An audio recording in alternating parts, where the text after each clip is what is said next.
Hermanos, la palabra del Señor en labios de nuestro hermano pastor Carlos Acevedo. Gloria al Señor.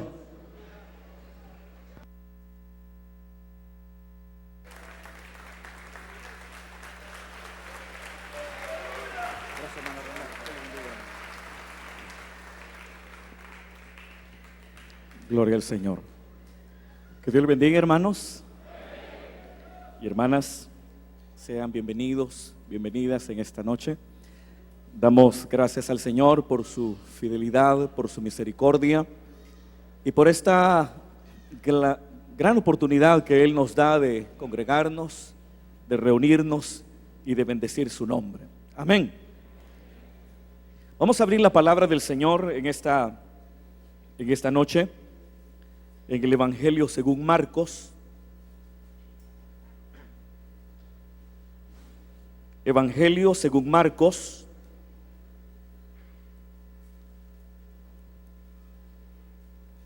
capítulo número 11.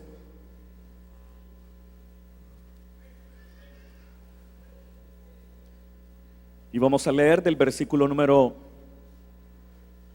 12 hasta el versículo número 26.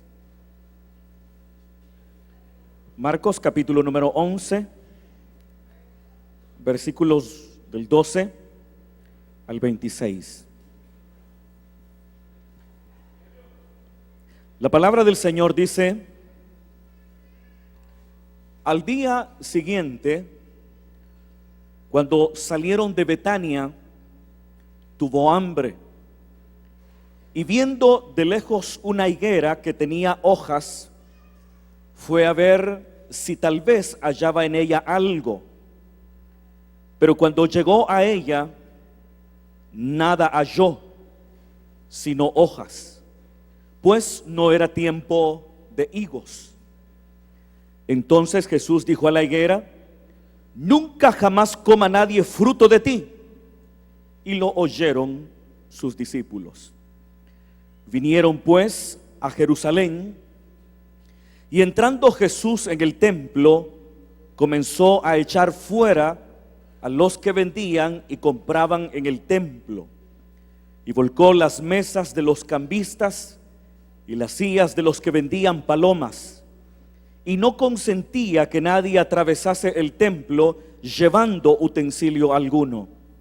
Y les enseñaba diciendo: ¿no está escrito: mi casa será llamada casa de oración para todas las naciones?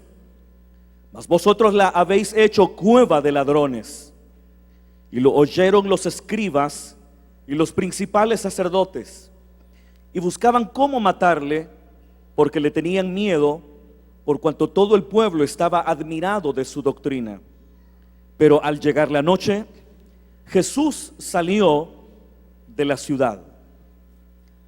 Y pasando por la mañana, vieron que la higuera se había secado desde las raíces. Entonces Pedro, acordándose, le dijo: Maestro, mira, la higuera que maldijiste se ha secado. Respondiendo Jesús les dijo: tened fe en Dios, porque de cierto os digo que cualquiera que dijere a este monte: quítate y échate en el mar, y no dudar en su corazón, sino creyere que será hecho lo que dice, lo que diga le será hecho. Por tanto, os digo que todo lo que pidiereis orando, creed que lo recibiréis y os vendrá. Y cuando estéis orando, perdonad si tenéis algo contra alguno, para que también vuestro Padre que está en los cielos os perdone a vosotros vuestras ofensas. Porque si vosotros no perdonáis, tampoco vuestro Padre que está en los cielos os perdonará vuestras ofensas. Gloria al Señor. Hermanos, vamos a orar en esta noche, y vamos a presentar delante del Señor estas peticiones de oración que han venido hasta este púlpito. Vayamos, hermanos, a la presencia del Señor, puestos de acuerdo, con plena confianza en que Dios ha prometido que responderá nuestras oraciones. Y luego de haber orado por estas peticiones, vamos a preparar nuestro corazón en oración y le vamos a pedir al mismo tiempo al Señor que hable a nuestras vidas a través de su palabra. Así que le invito, hermanos, a que, puestos de acuerdo, invoquemos el nombre de nuestro Padre en el nombre de Jesús. Padre que estás en los cielos, en esta noche, Señor, te damos gracias porque nos das este don gratuito de la salvación, porque nos das, Señor, de igual manera la vida y la oportunidad, Señor, de congregarnos, de reunirnos en tu nombre y de recibir, Padre, de parte tuya la fortaleza que necesitamos, el consuelo, la orientación para poder, Señor, prevalecer y vencer toda circunstancia adversa que nosotros podemos encontrar en nuestras vidas. Alabamos, Señor, y bendecimos tu nombre y damos a ti todo el honor y la gloria.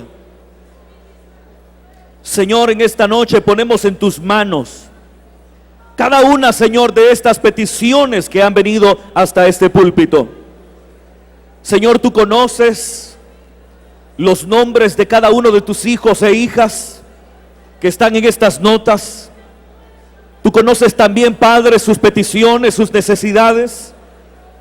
Y ahora, Señor, en el nombre de Jesús, te pedimos, Señor, que tú extiendas tu mano poderosa, que desnudes tu brazo a favor de ellos, a favor de ellas,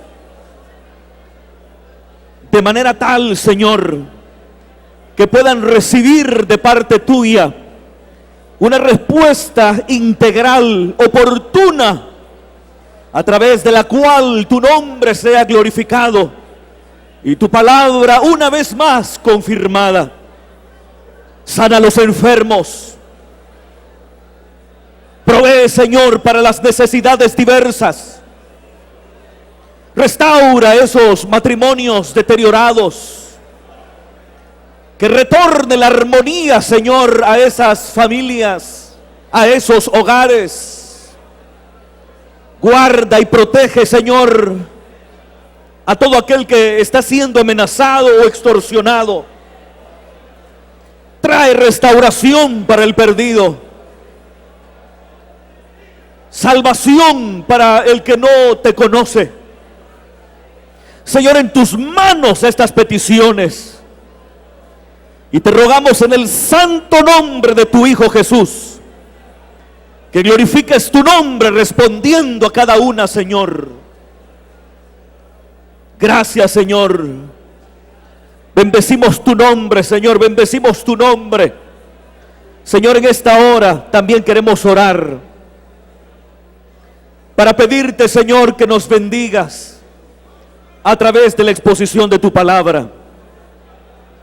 Tu palabra, Señor, es medicina para nuestros huesos, es lámpara para nuestros pies y lumbrera para nuestro camino. Tu palabra, Señor, nos orienta, nos instruye. Preparamos, por tanto, desde ya nuestros corazones para que ella sea sembrada, para que reciba una amplia, Señor, y calurosa recepción en la intimidad de nuestros corazones. Y danos la fuerza para poner por obra todo cuanto tú, Señor, nos mandes. En el nombre de Jesús. Amén. Gloria al Señor. ¿Pueden tomar su asiento, hermanos y hermanas? Gloria al Señor. Hermanos, en esta noche, partiendo de esta conocida porción de la palabra, quiero que reflexionemos bajo el título Evitando la esterilidad espiritual. evitando la esterilidad espiritual. Hermanos, cuando nosotros vamos a la palabra del Señor,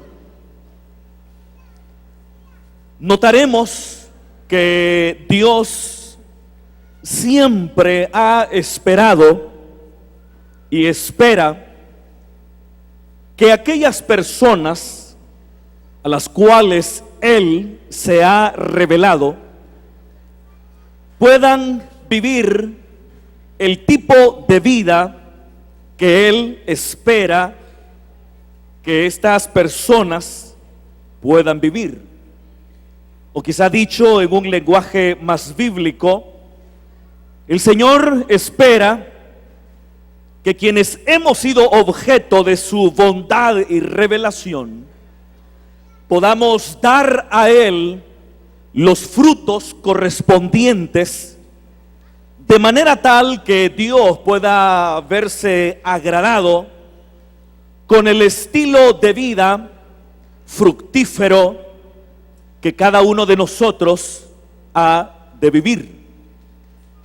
Si usted, hermano, ha leído el Antiguo Testamento,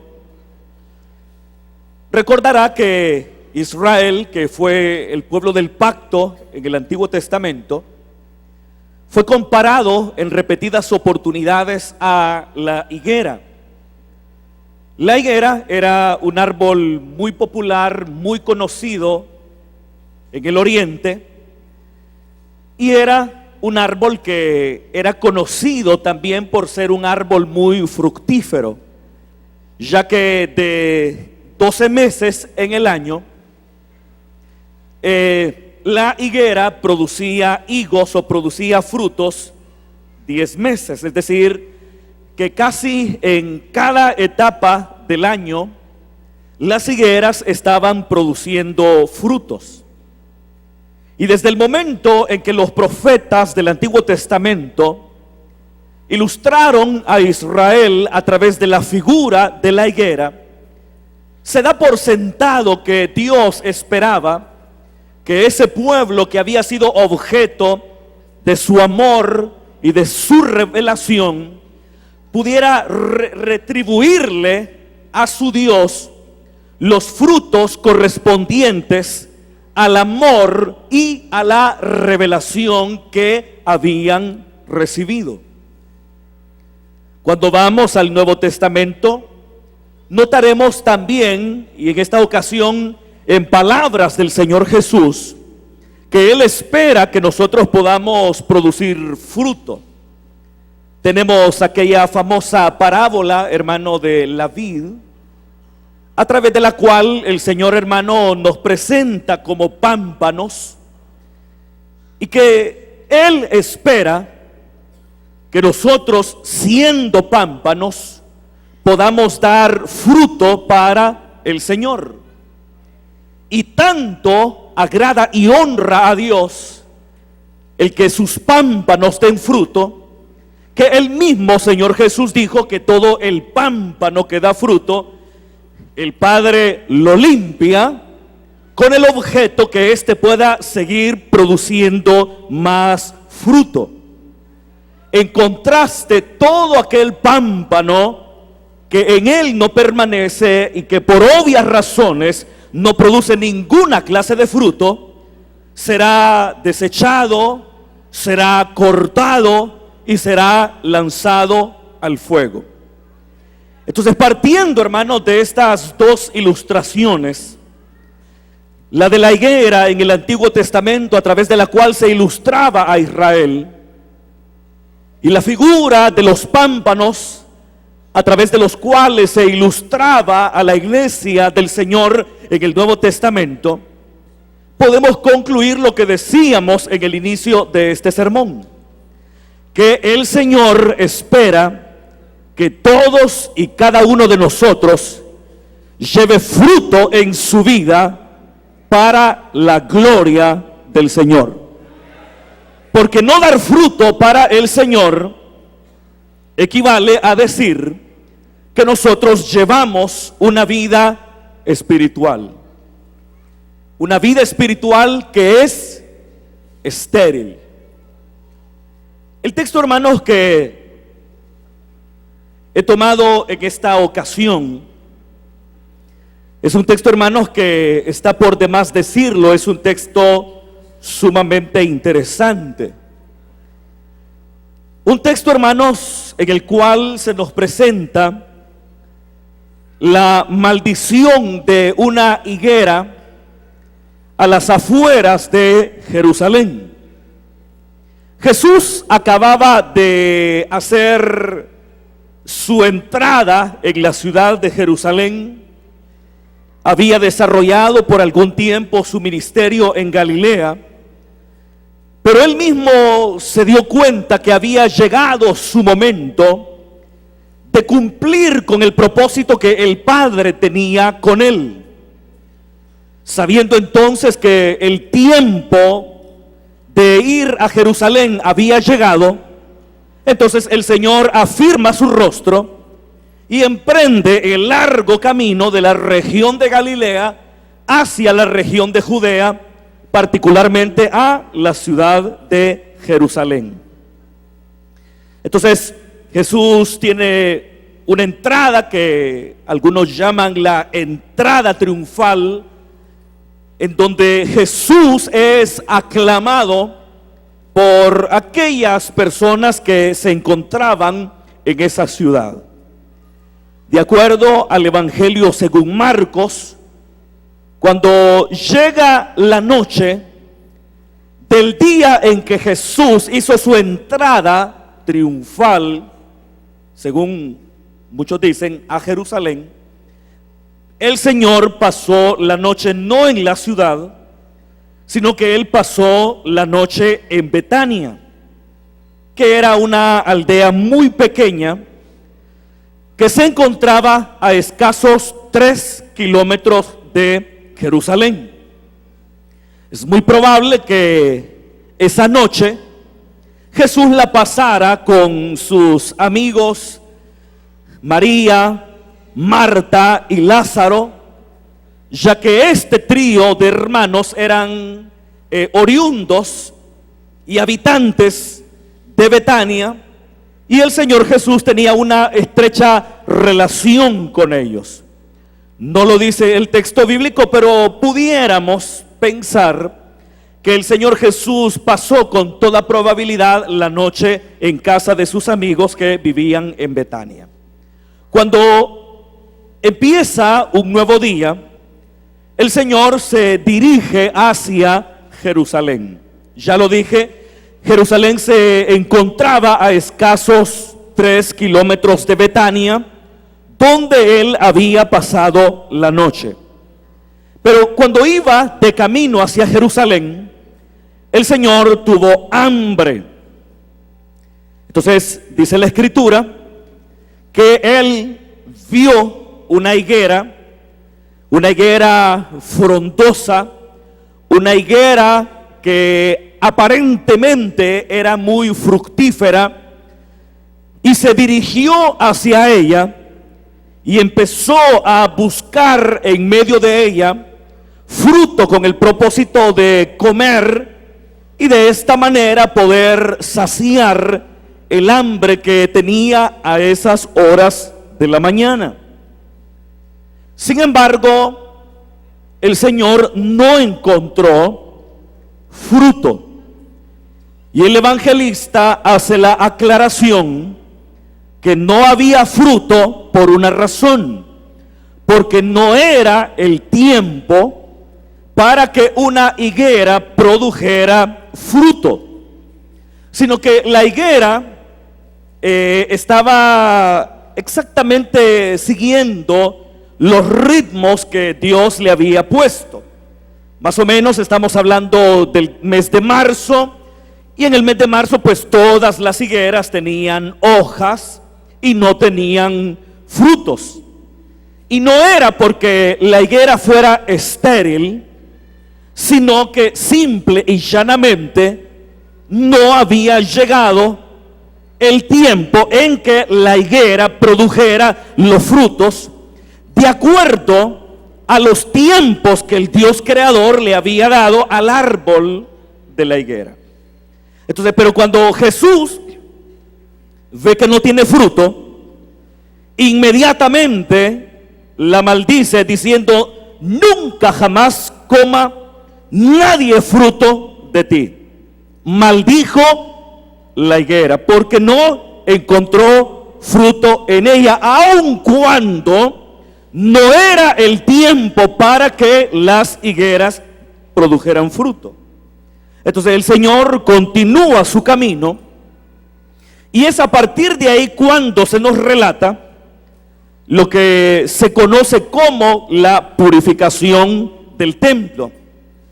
El Señor llega al templo en Jerusalén y se da cuenta que había un gran desorden en el atrio que se conocía como el atrio de los gentiles, es decir, que era esa sección del atrio del templo, la única en la cual podían estar aquellos hombres que no eran judíos.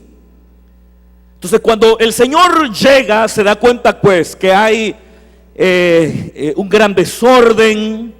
Habían mesas con monedas. Los cambistas estaban ahí sentados esperando que los peregrinos que habían viajado de lontanas tierras para celebrar la fiesta de la Pascua cambiaran las monedas de sus regiones a la moneda de la localidad. También estaban los corrales de los animales, aquel tipo de animales que serían utilizados y recomendados de acuerdo a la ley de Moisés, ya sea para un sacrificio, para un holocausto, para una acción de gracias. Habían también jaulas que encerraban palomas, que serían utilizadas para aquellos leprosos que habían sido sanados de sus enfermedades, o aquellas mujeres que recién habían dado a luz y llegaban al templo con el propósito de purificarse, o aquellas familias pobres que ofrecían a Dios la ofrenda correspondiente para un momento determinado que ellos querían en su relación con Dios vivir. Entonces, las intenciones eran buenas.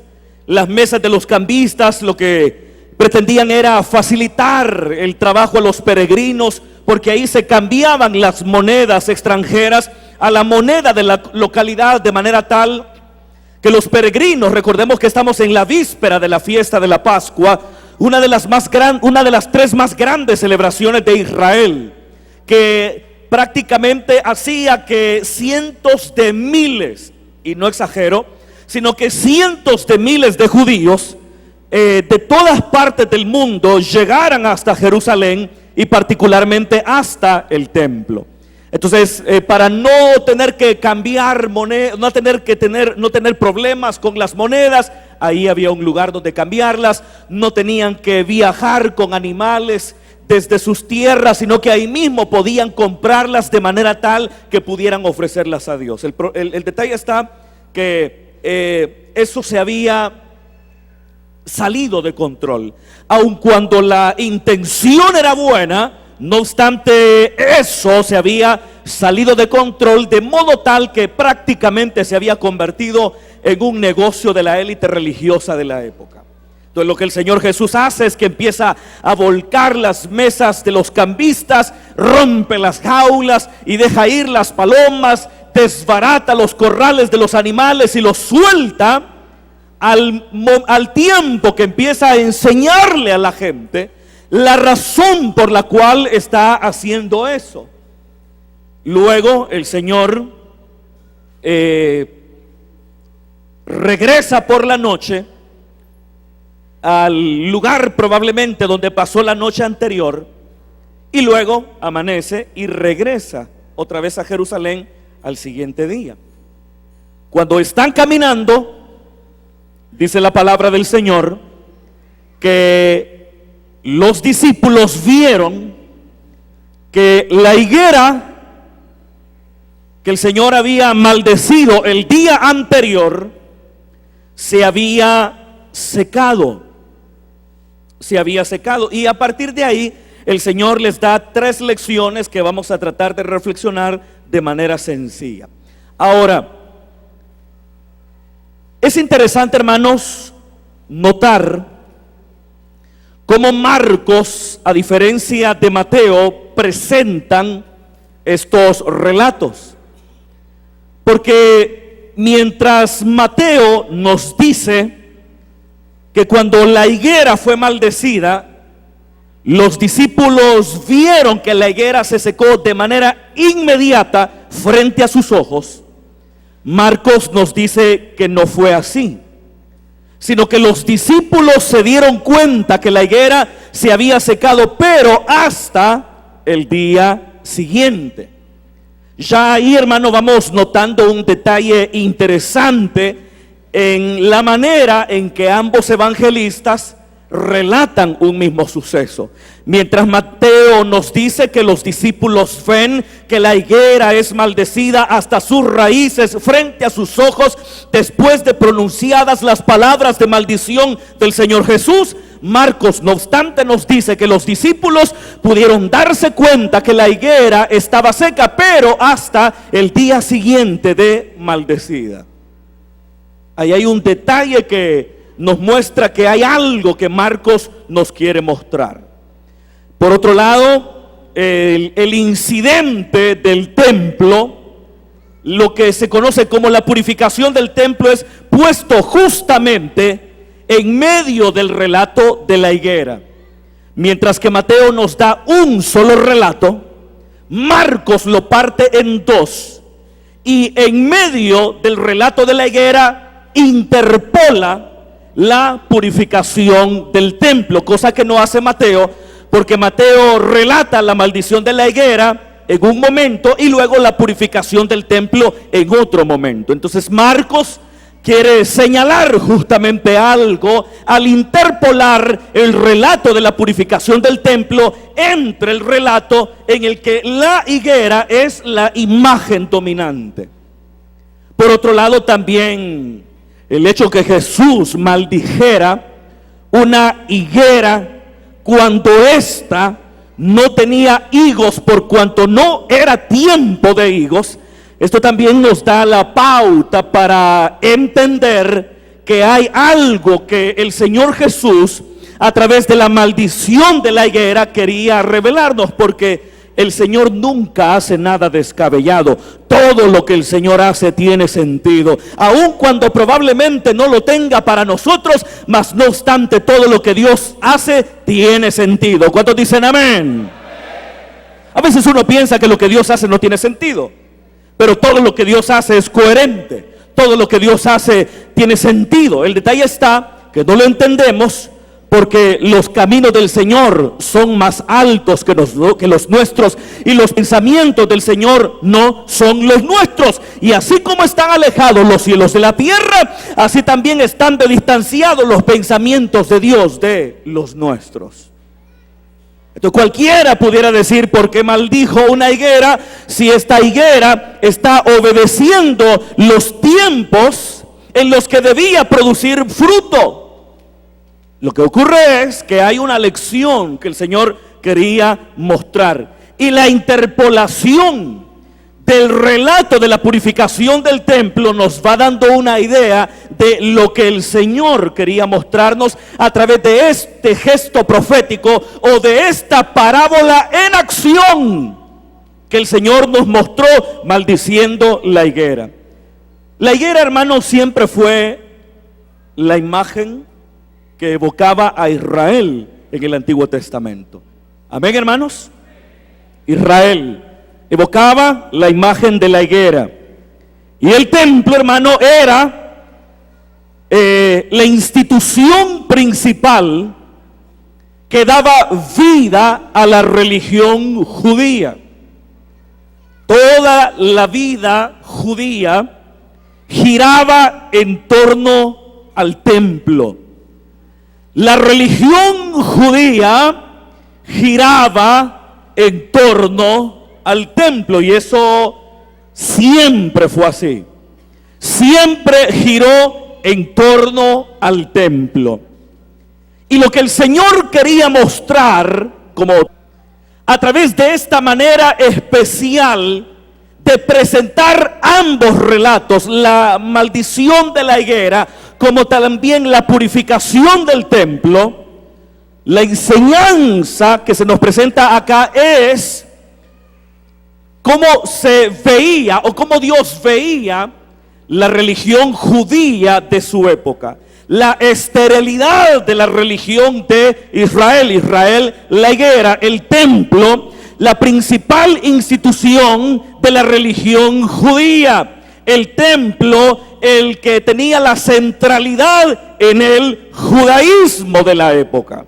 Entonces, a través de este relato, se estaba presentando cómo la religión judía se había tornado en una religión estéril, muy frondosa, así como la higuera, porque el templo de Jerusalén en los tiempos del Señor Jesús era una estructura hermosa, era una estructura impresionante que impresionaba tanto a los peregrinos que de manera constante llegaban a Jerusalén, como también impresionaba a cualquier persona que llegaba a esa ciudad.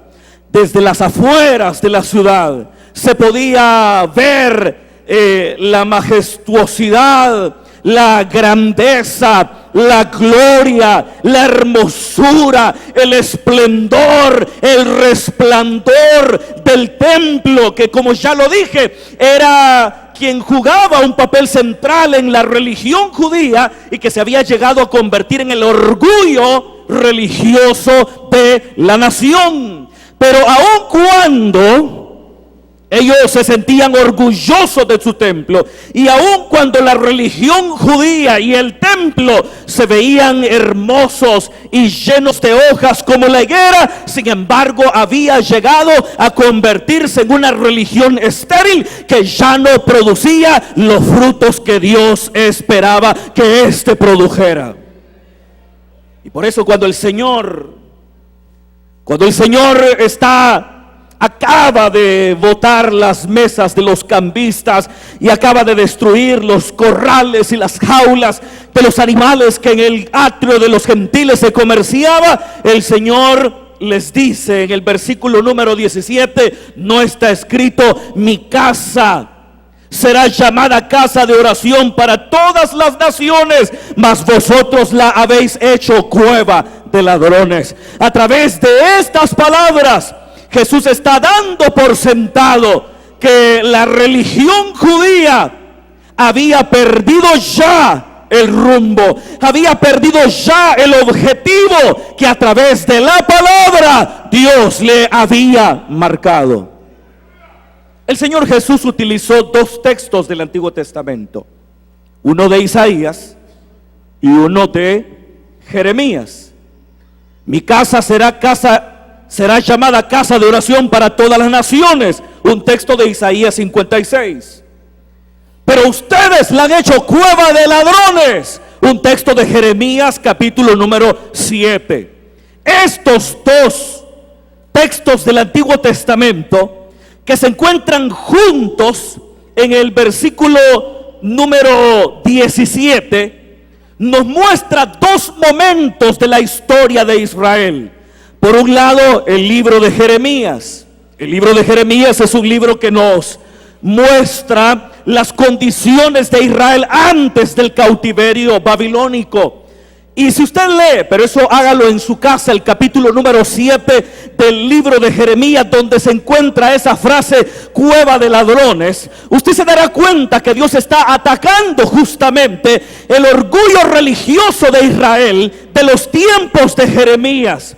Porque se sentían orgullosos de tener el templo en Jerusalén. Se sentían orgullosos que su Dios moraba dentro del templo que había sido levantado por Salomón algún tiempo atrás. Pero aun cuando ellos se sentían religiosamente orgullosos por ese templo, sin embargo la vida práctica de Israel de los tiempos de Jeremías distaba de la voluntad perfecta para Dios, para ese pueblo. Y es por eso que el Señor les recrimina ese orgullo. Y Dios les dice: si tan solo ustedes fueran justos y trataran con dignidad al extranjero, trataran con dignidad a la viuda, trataran con dignidad al huérfano, trataran con dignidad a todas las personas, entonces mi voluntad estuviera con ustedes. Mas sin embargo, le dice Dios a el pueblo durante la época de Jeremías en el capítulo número 7, que nada de eso ellos habían hecho, sino que al contrario eran pecadores, oprimían al pobre, oprimían al extranjero, oprimían a la viuda, oprimían al huérfano, y llegaban al templo a refugiarse y pensar que por el solo hecho de estar en el templo habría una protección especial de Dios sobre ellos. Y por eso Dios dice: le han hecho una cueva de ladrones, un refugio de pecadores. Algunas veces, hermano, estos locales también se hacen refugio de pecadores impenitentes, porque está bien que este sea el refugio de todo pecador que busca en Cristo el perdón, que busca en Cristo la esperanza. El problema es cuando esto nosotros queremos verlo como un refugio para acallar nuestra conciencia y pensar que por el solo hecho de estar acá Dios disimulará todos nuestros pecados. ¿Cuánta gente viene a las iglesias a acallar sus conciencias? Son opresores, son injustos, son pecadores, pero vienen acá como que sin nada. Y creen que por el solo hecho de estar acá ya ganaron puntos con el Señor.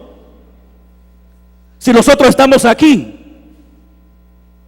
sin verdaderamente querernos arrepentir y que pensar que nuestra sola presencia nos da cierto grado de ventaja delante de Dios, eso es falso. Esta no es una cueva de ladrones, esta no es una cueva de adúlteros, esta no es una cueva de fornicarios, esta no es una cueva de opresores. Este es un espacio para buscar a Dios, para encontrar en Él el perdón, para encontrar en Él la restauración, para conocer su voluntad y para ponerla en práctica. No es cueva de ladrones, no es cueva de pecadores. La única manera de tener verdaderamente limpia la conciencia es cuando la sangre de Jesucristo, su Hijo, nos ha limpiado de todo pecado y de toda maldad. Pero el Israel de la época de Jeremías oprimía al pobre, oprimía al extranjero, oprimía a las viudas, a los huérfanos. Era injusto con los más pobres, con los más vulnerables. Y Dios dice: yo no puedo estar contento con ese tipo de vida. Y vienen a mi templo, dice Jeremías 7, a refugiarse. Y casi como que Dios les dice: ¿quién les ha dicho que mi casa es una cueva de ladrones? Y no era diferente el judaísmo de la época de Jesús. Un judaísmo opresor de huérfanos y viudas. Un judaísmo que excluía a los extranjeros. Un judaísmo que se refugiaba en la institución del templo, pensando que por la sola presencia de una estructura en la ciudad de Jerusalén habría una especial protección de Dios sobre ellos. Pero el Señor Jesús sabe muy bien que al templo llegaban muchas personas religiosas en su época, pero que eran pecadores que habían llegado con el propósito de acallar su conciencia. Un judaísmo excluyente, un judaísmo que marginaba. Porque el otro versículo bíblico que dice: mi casa será llamada casa de oración para todas las naciones, es un texto de Isaías 56.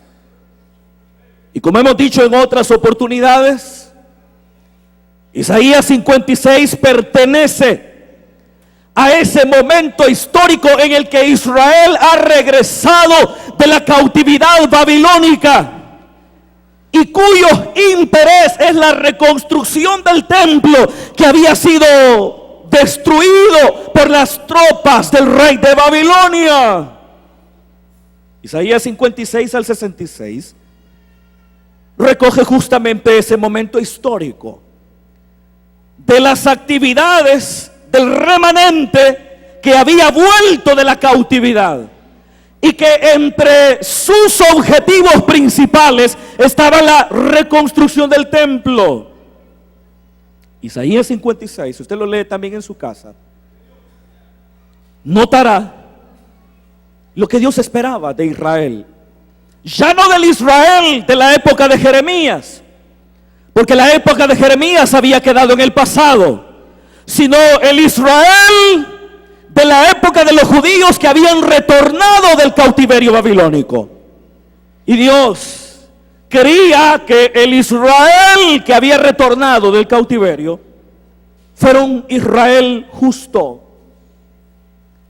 un Israel que no excluyera a nadie, sea eunuco, sea extranjero. Y Dios mismo decía: esta casa, el templo que llegaron a construir bajo el liderazgo de Josué y Zorobabel, Dios quería que fuera un templo con una proyección universal. Por eso dice casa de oración de todas las naciones, no solo para Israel. Y el capítulo 56, si usted lo lee en su casa, lo que Dios esperaba era un Israel más incluyente y no tan excluyente como el Israel también de la época de Jesús. Y esos elementos fueron secando, hermano, secando y haciendo estéril el judaísmo, con todo y su orgullo, con todas sus creencias. Lo fue secando. Y por eso el acto simbólico de la maldición de la higuera, lo que pretendía mostrar era el rechazo a la religiosidad estéril de Israel. Y cuando Pedro le dice: Señor, la higuera que maldijiste se ha secado, el Señor le dice tres cosas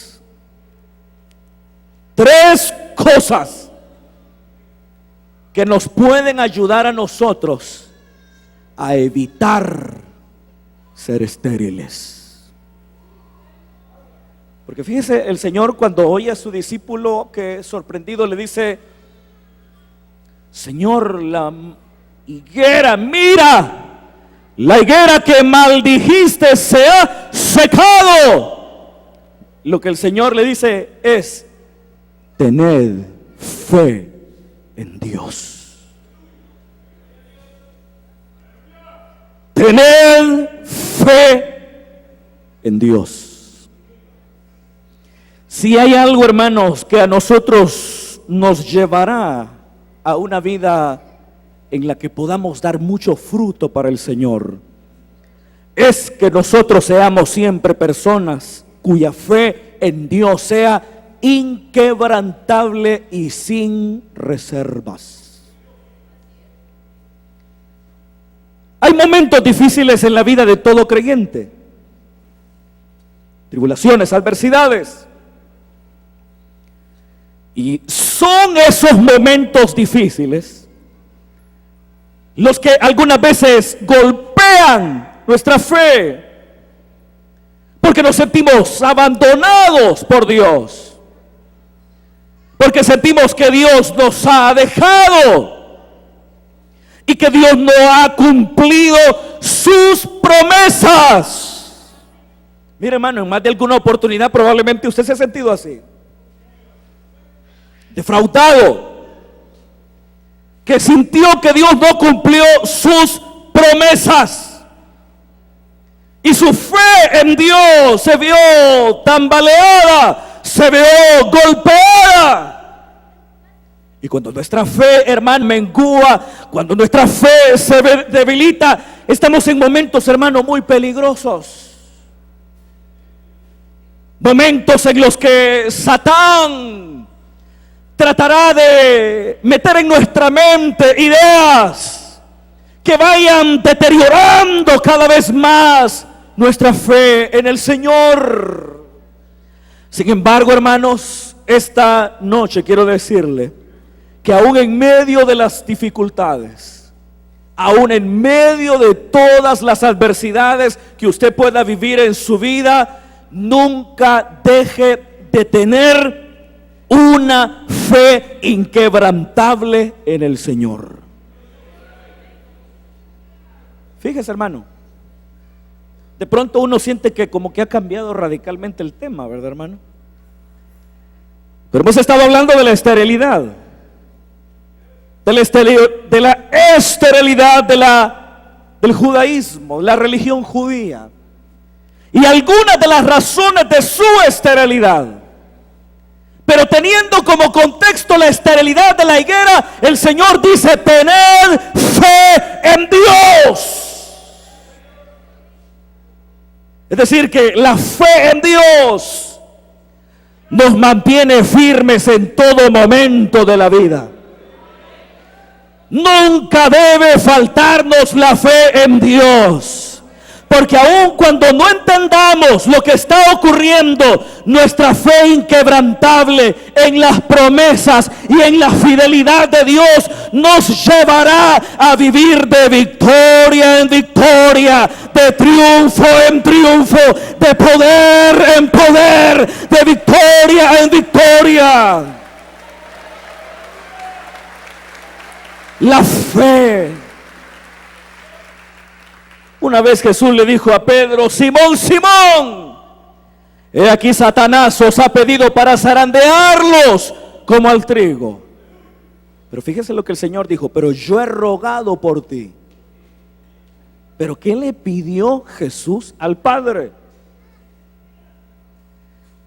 Fíjese, Jesús le dice: Pedro, serán zarandeados por Satanás.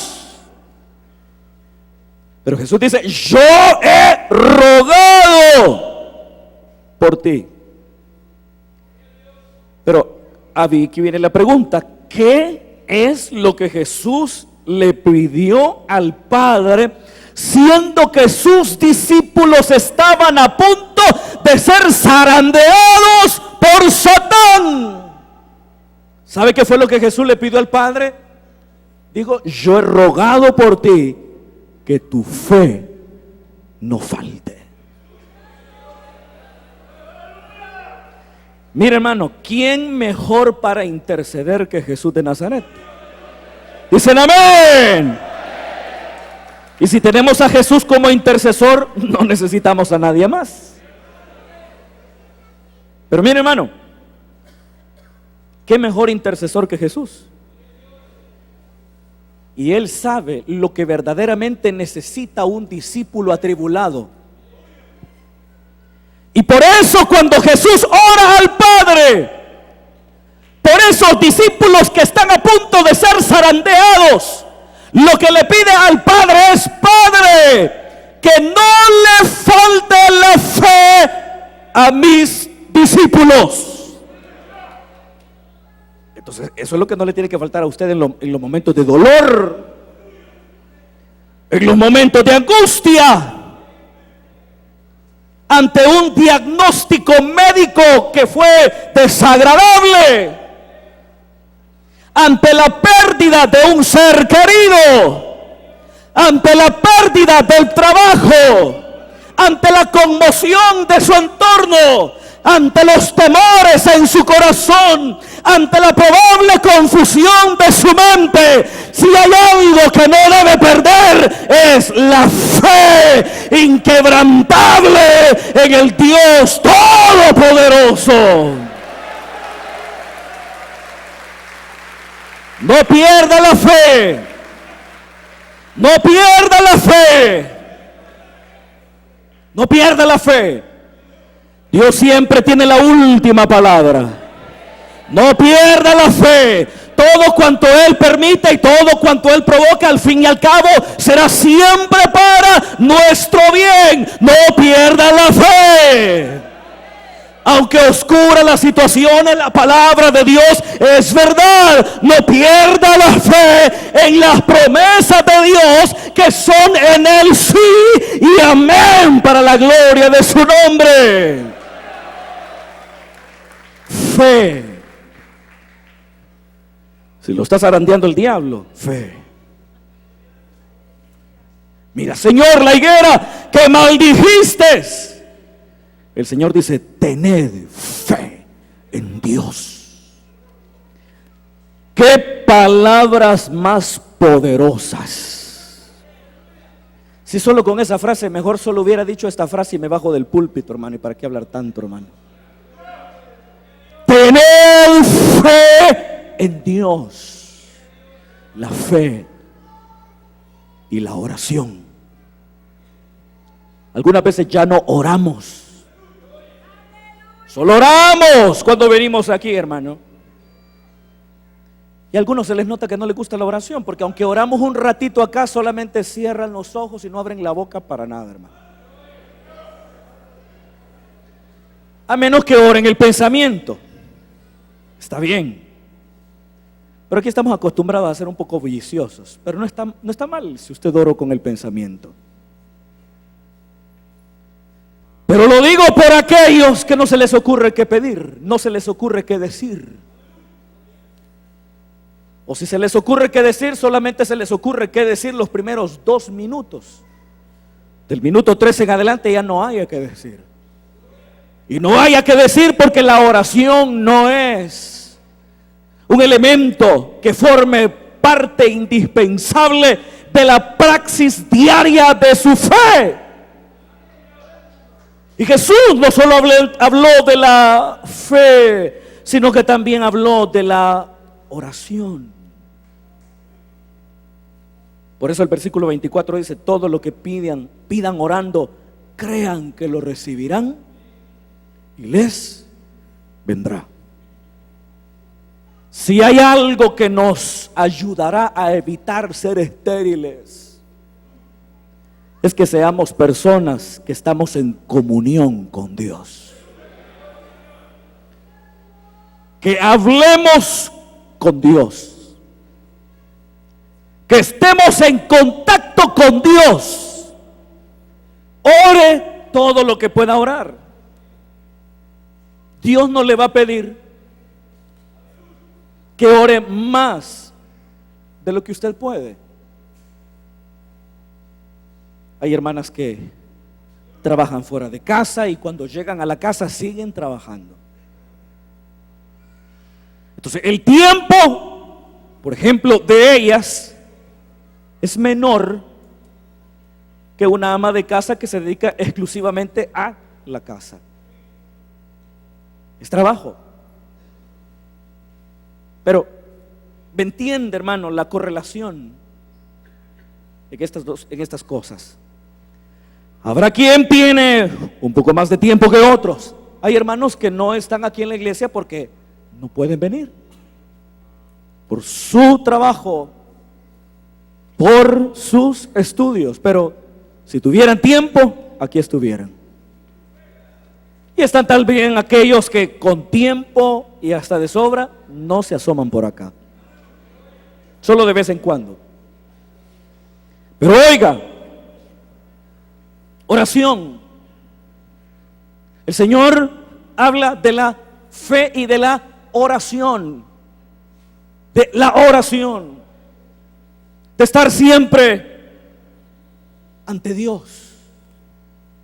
Delante de Dios. Que era la frase de aquel famoso reformador. La frase en latín: coram Deo. Delante de Dios. Apartemos momentos para estar a solas con Dios. Porque cuando estamos a solas con Dios, recibimos una fuerza que no recibimos de otra manera. cuando estamos en la presencia de Dios, cuando hablamos con Dios, cuando tenemos comunión con Dios, cuando hablamos con Él, nos damos cuenta que aquellas montañas que veíamos grandes realmente no lo son tanto. De pronto usted las ve enormes, pero es un problema de percepción, una percepción errónea que probablemente tenga su explicación en una vida que está carente de oración. Cuando oramos, el Señor nos habla. Nos muestra un panorama diferente de todas las cosas. Cuando oramos, recibimos ánimo. Aquellos hermanos que dicen, hermano, yo ya no aguanto y yo renuncio y termina renunciando. Yo creo que le hizo falta oración. Creo. Porque cuando uno ora, recibe la fuerza del Espíritu Santo para seguir peleando la buena batalla de la fe.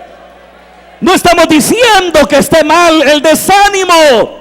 Al contrario, todos nos desanimamos. Los profetas se desanimaron, Juan el Bautista se desanimó, Jesús de Nazaret se desanimó, los apóstoles se desanimaron.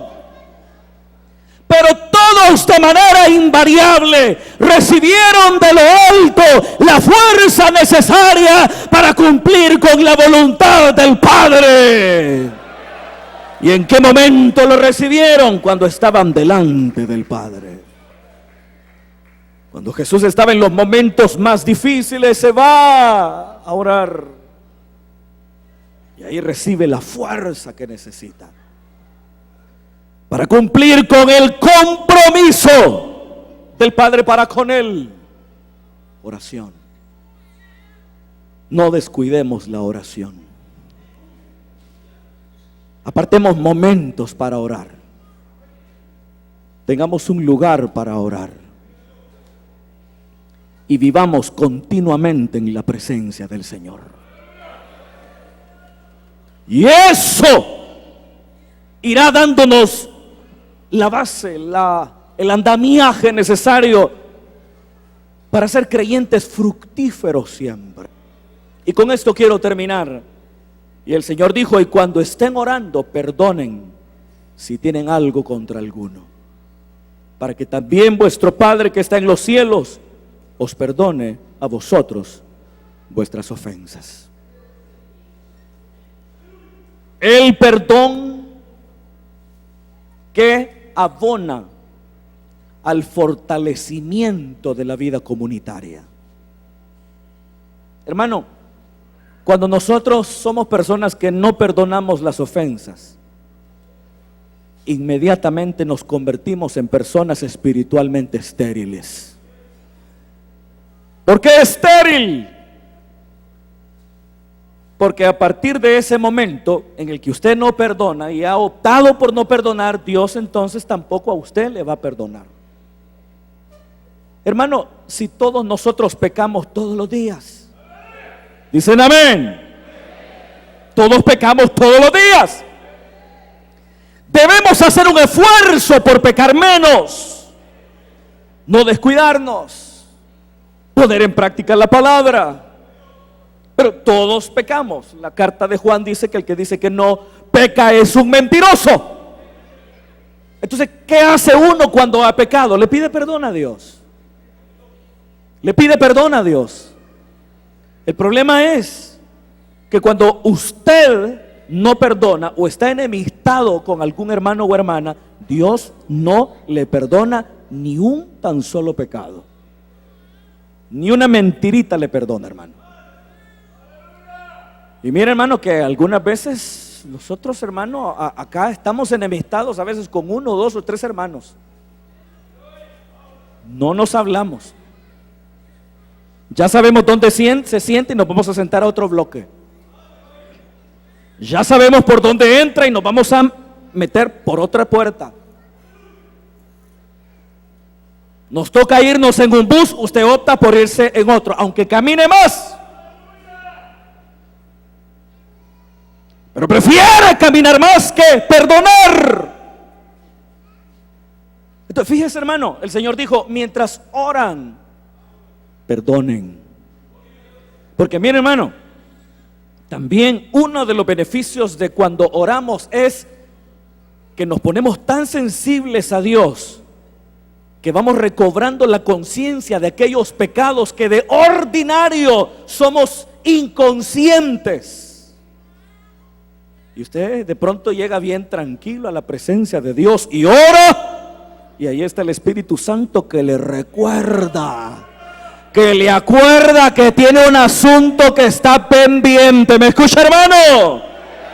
Ahí el Espíritu Santo le recuerda que hay alguien a quien no le habla. Ahí el Espíritu Santo le recuerda que hay alguien a quien usted no ha perdonado. El Espíritu Santo le recuerda que usted ofendió a alguien y que no le pidió perdón. Por eso el Señor decía, cuando traigas tu ofrenda delante del altar, y ahí te acuerdas. Porque aquí viene y usted se acuerda, hermano. Lo que pasa es que es terco. Lo que pasa es que es soberbia. Y prefiere sacudirse esa convicción de pecado que el Espíritu Santo le ha puesto. Y quiere adorar al Señor, y Señor, tú eres mi Señor, y te amo y te adoro. Eres mi Rey, señalado entre 10,000, eres la luz de mi vida. ¡Cuentos!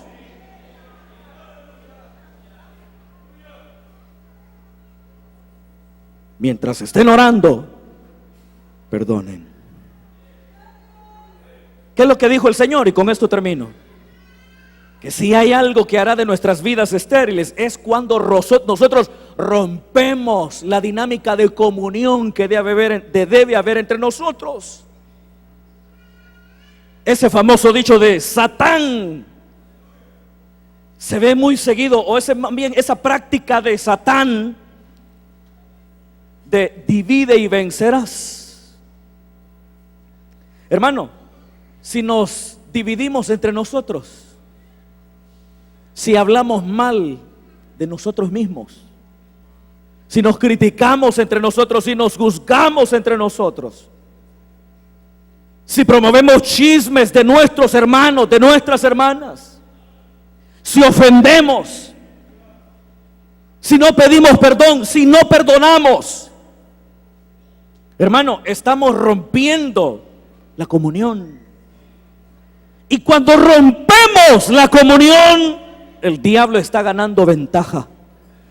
Hay un texto bíblico que dice: para que Satanás no gane ventaja alguna sobre vosotros, pues no ignoramos sus maquinaciones. Un texto de 2 de Corintios. ¿Y cuál era el contexto de ese texto? Había un creyente que había pecado, y los creyentes de Corinto se creían tan santos que no perdonaban a ese creyente que había provocado daño a la comunidad. Pero ese creyente se había arrepentido y ahora quería formar parte otra vez de la iglesia de Corinto. Pero como en Corinto también entre nosotros hay creyentes que se creen tan santos, que se creen tan impecables, que nunca perdonan cuando un creyente cometió una falta. Hipócritas. Y no le hablaban al hermano, no le hablaban. Y por eso Pablo escribe: acérquense a él. Acérquense a él.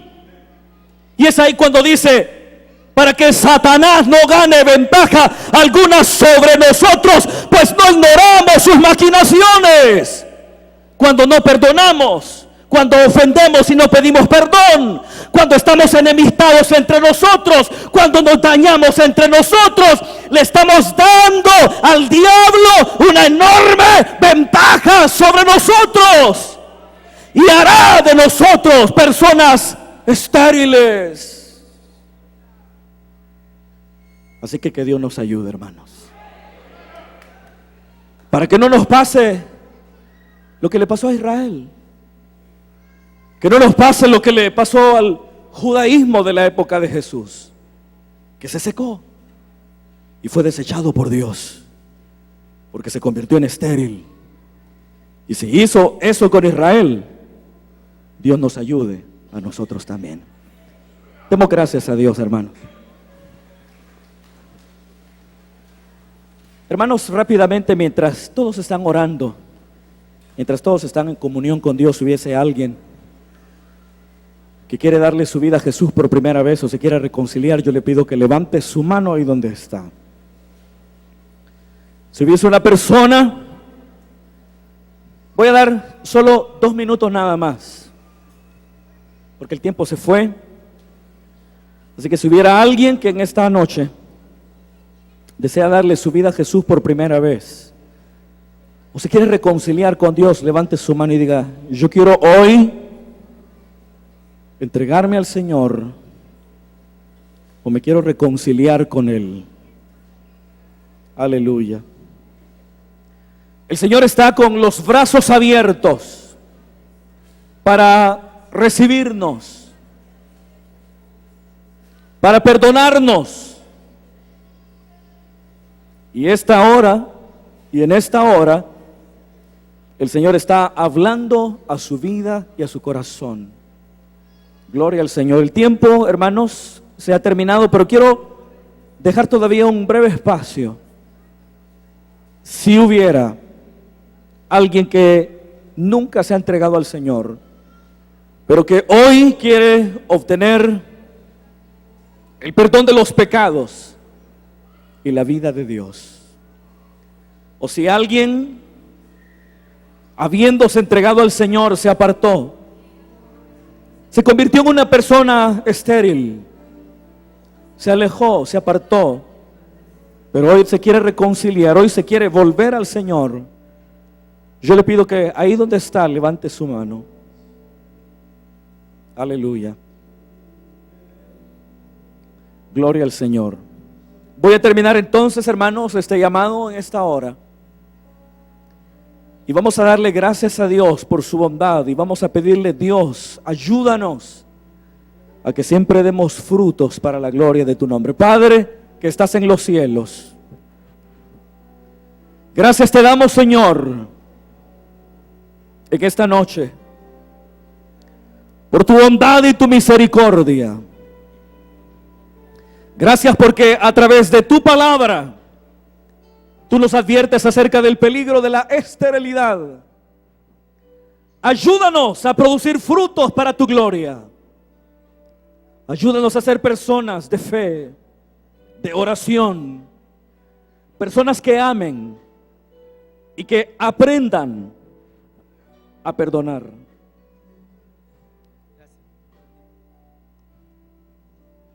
Gracias, Señor. Gloria a Dios. Gloria al Señor.